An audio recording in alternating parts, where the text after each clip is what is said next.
इसी पर और विस्तार से बात करने के लिए हमारे साथ बीजेपी के वरिष्ठ नेता और इस मामले को सबसे पहले उठाने वाले सुब्रमण्यम स्वामी जी हमारे साथ जुड़ चुके हैं।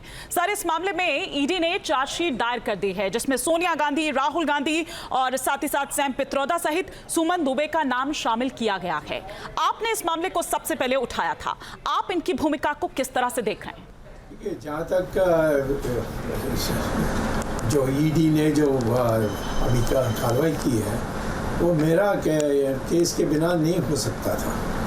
मैंने ये सिद्ध कर दिया था कि ये इनका जो अपराध है उसमें तथ्य है और तथ्य के लिए केस चली और उस केस अभी मैं उसमें बयान दे रहा हूँ और 2 तारीख अगस्त को मुझे दोबारा बयान देना है ट्रायल कोर्ट में, और जो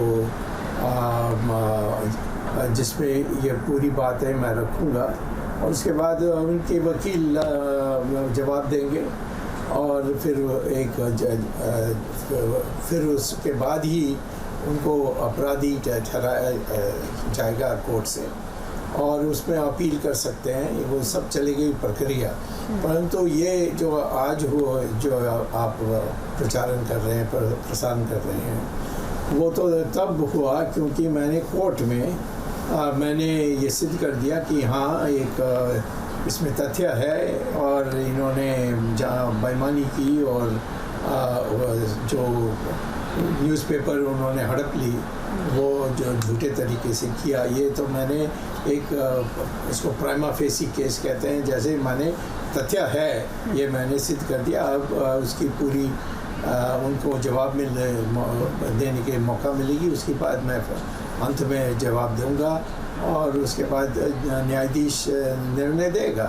तो मैं तो समझता हूँ कि ये आने वाले 6 महीने में ये सारी चीज़ें हो जाना चाहिए। तो सर, अभी जिस तरह से ईडी की कार्रवाई आगे बढ़ रही है, जिस तरह से बढ़ती हुई दिख रही है, आप उसे प्रभावी मान रहे हैं? आप उसे संतोषजनक मान रहे हैं? आप सेटिस्फाइड हैं?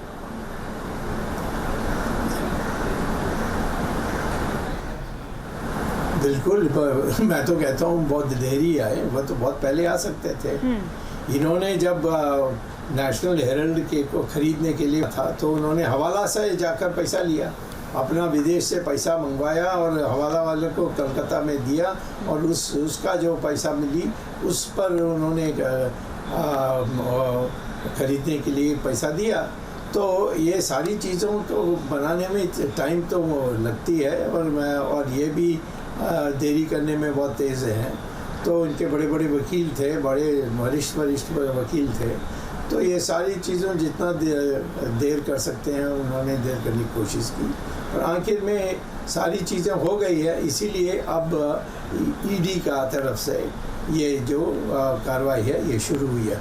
मैं इसको पूरा नहीं करता, मैंने जो जांच की थी और उसकी जो आधार सिद्ध किया था वो नहीं करता तो ये ईडी भी कुछ नहीं कर सकती थी। तो मेरे ये काम होने के कारण, ये सिद्ध होने के बाद उन्होंने इसको उठाया है और उसके बाद जो सज़ा मिलेगी वो भी जोड़ा जाएगा। जो मैं तो 5 साल का सज़ा के लिए मैंने मेरी ये दस्तावेज रखी है और इनके तरफ से भी 20 साल तक जा सकती है।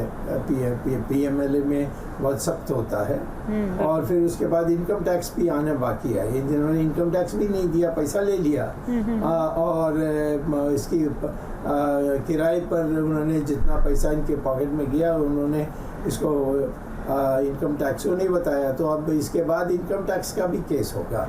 उसके बाद जो ज़मीन उन्होंने हड़प की थी डीडीए से और वो भी, उसका भी एक केस है। उसमें ये सारा ज़मीन जो बिल्डिंग है सब सरकार के पास आ जाएगा।